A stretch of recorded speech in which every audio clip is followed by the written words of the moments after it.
He says, وَالْقُلُوبُ ثَلَاثَةٌ. There are three types of hearts.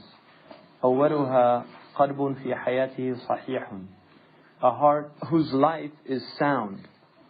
وَفِي خِطَابِهِ فَصِيحٌ. And its expression is clear, eloquent. فَصَاحِبُهُ يَنْتَقُ بِالْحِكْمَةِ. Its companion, when he speaks with wisdom. وَيَنْهَضُ فِي كُلِّ مُلِمَّةٍ. And he arises to every necessary occasion. When difficulties emerge, he responds appropriately. So this is the first heart. It's a sound heart. It's called qalbun salim.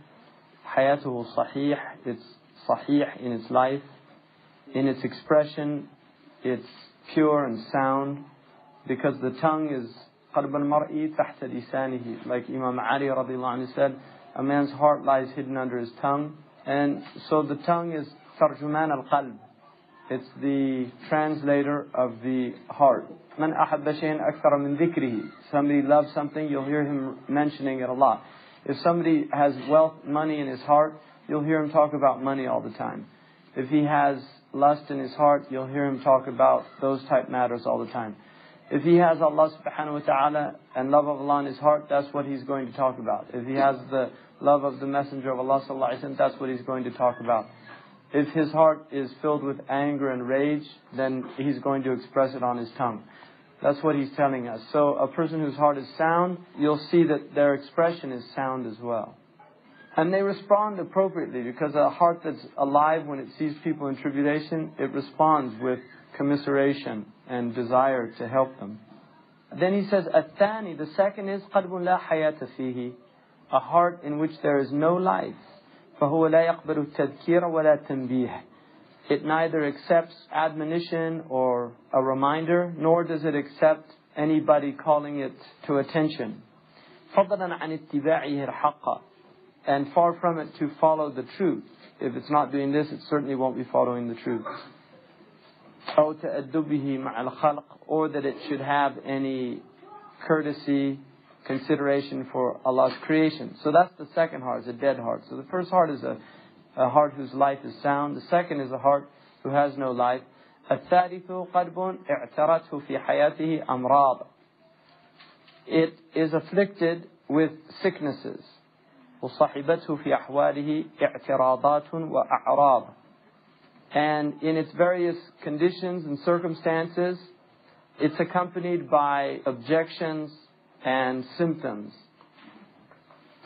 فَعَرَضَ الْعَرَاضُ مِمَّا عَرَض. So the symptoms that follow. In other words, the sicknesses show up. وَهُوَ الَّذِي يَتَأَلَّمُ عَنْ ذِكْرِ مَا لَهُ مِنْ مَرَض. And this type of heart is a heart that actually experiences pain when it hears about its sicknesses. So what he's saying here is that if you hear somebody talking about the diseases of the heart, and you start recognizing yourself, you actually feel pain. If somebody's talking about ujab, about being vain, about kibr, arrogance, about riya, showing off in your acts of devotion, about hasad, envy, istihza, contemptuous disdain for others, mockery of others, derision, backbiting. Backbiting is a symptom of a diseased heart. So somebody's telling you about, you hear a hadith or somebody talking about it, you actually feel pain because you recognize your own sickness, which is a sign of life. وَهُوَ الَّذِي يُقْصَدُ بِالْمُدَاوَاتِ وَيُرْصَدُ بِالْمُعَانَاتِ. And this is a heart that when we speak about treating, this is the heart that we're talking about. And also when we speak about the process of getting better, the struggle with the actual cure, then this is what's meant. رَجَاءَ اسْتِقَامَةِ حَيَاتِهِ. Hoping that it will come back to life. Its life will be renewed and it will become well. أو توقيف العلة, or at least the disease will cease. حتى لا تؤدي لمماته, so that it doesn't lead to its death. Because if the heart remains untreated, it's going to get worse until it dies. So what he's saying is, either we'll rectify the heart, or at least we'll stop the disease from getting worse. وَلَوْ فِي ذَلِكَ وُجُوهٌ تَرَاهَا. And there are